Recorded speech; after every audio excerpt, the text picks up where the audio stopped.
In the spring, at the time when kings go off to war, Joab led out the armed forces. He laid waste the land of the Ammonites and went to Rabbah and besieged it. But David remained in Jerusalem. Joab attacked Rabbah and left it in ruins. David took the crown from the head of their king. Its weight was found to be a talent of gold, and it was set with precious stones, and it was placed on David's head.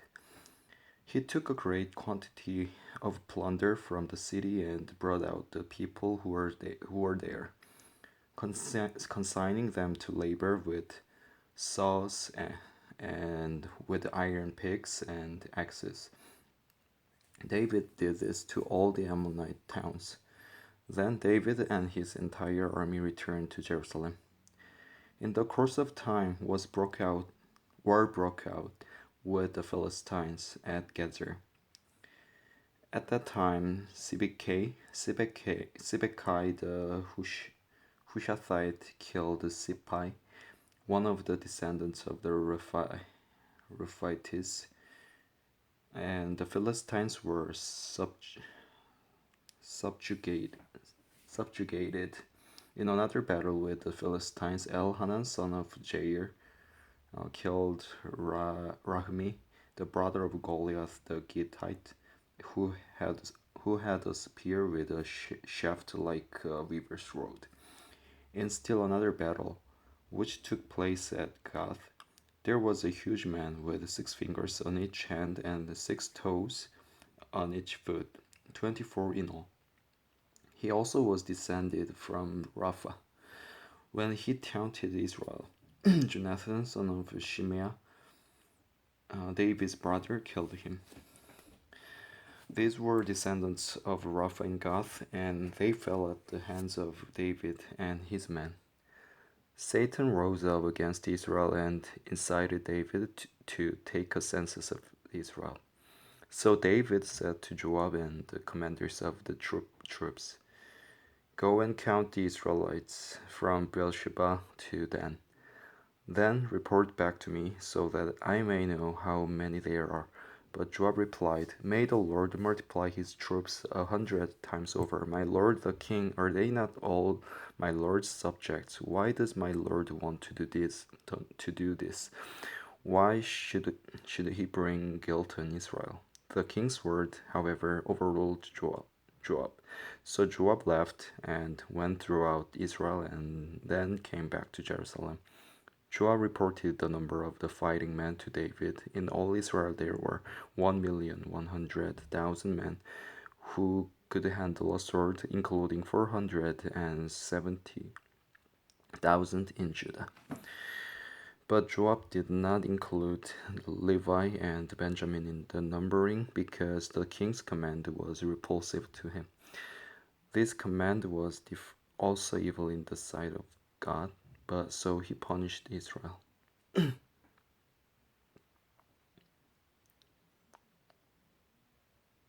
Then David said to God, "I have sinned greatly by doing this. Now I beg you, take away the guilt of your servant. I have done a very foolish thing."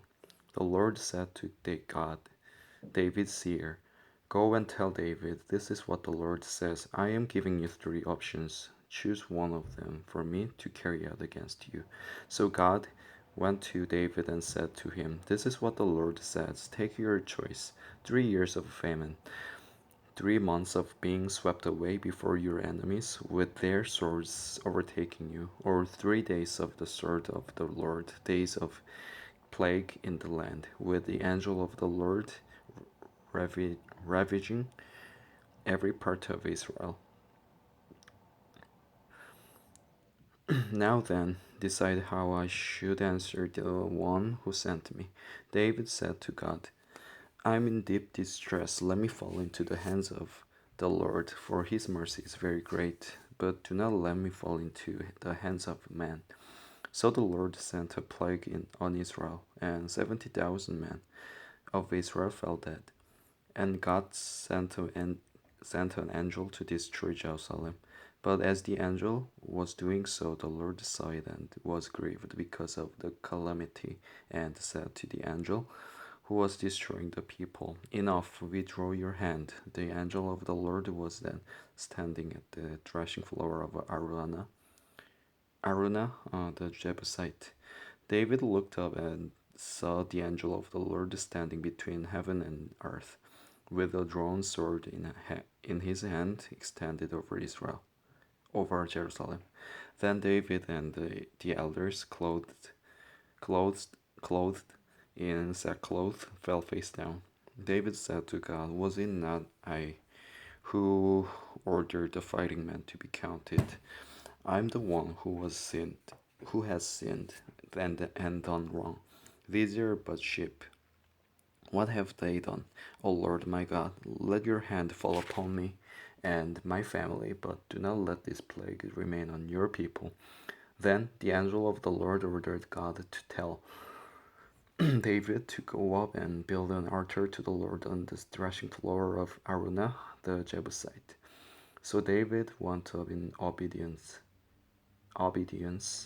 to the word that God had spoken in the name of the Lord. While Aruna was threshing wheat, he turned and saw the angel. His four sons, who were with him, hid themselves.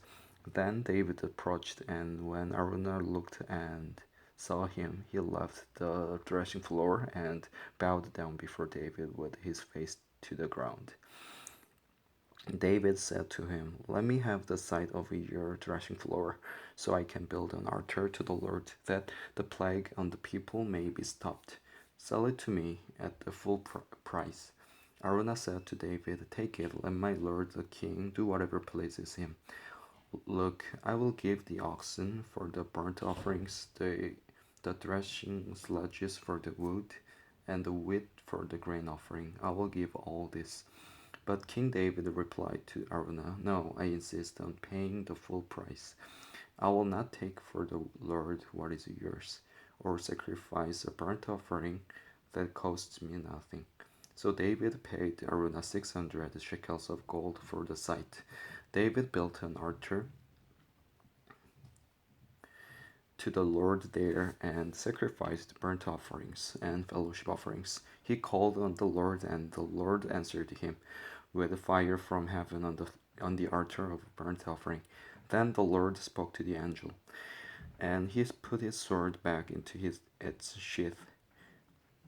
At that time, when David saw that the Lord had answered him on the threshing floor of Araunah the Jebusite, he offered the sacrifices there.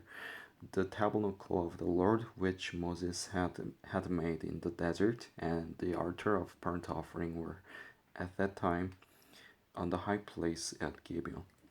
But David could not go before it to inquire of God, because he was afraid of the sword of the angel of the Lord.